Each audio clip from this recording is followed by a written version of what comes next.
Men 81 indi 80 doldurdum 81'e gittim. 35.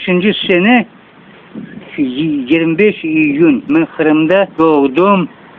35 senesi Autka koyundan dokumentler alındı. Oturmaya oturdum ben. Ben de bizim Bukhura'da.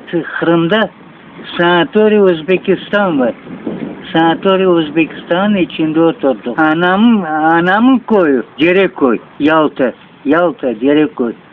Şimdi biz anda oturduk. Nemşeleri ben rast geldim.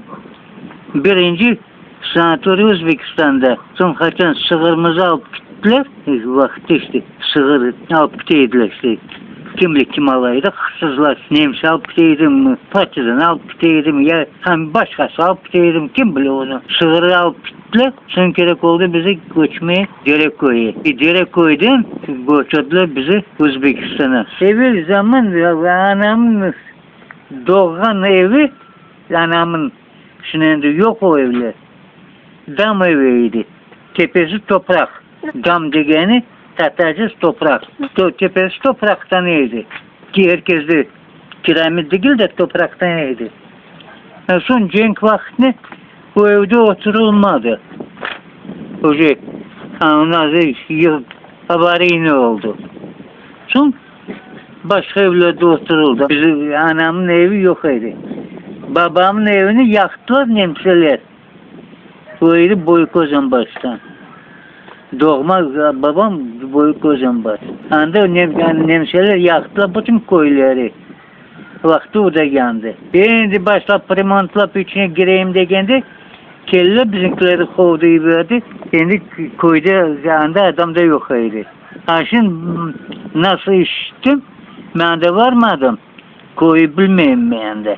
Varmadım. Tabi cenk vaktini alıp barganediler ondan sonra ben de olmadım. Şimdi damba yapkanlarında babamın evleri çıkın dambanın içine komuldu için çıkıtsın. Babamın evde yok, anamın evde yok. Şimdi родители dom demeye düşmüyor. Birisi yola çıktık. Eski de olsa yıktılar.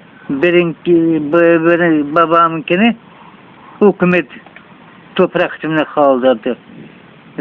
Bizim anan baban özün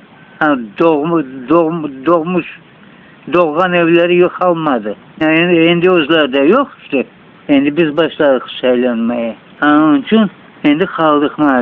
Hem doğan yerim Yalta. Sak'a gelip tokladık. Orada kaldık Sak'ta.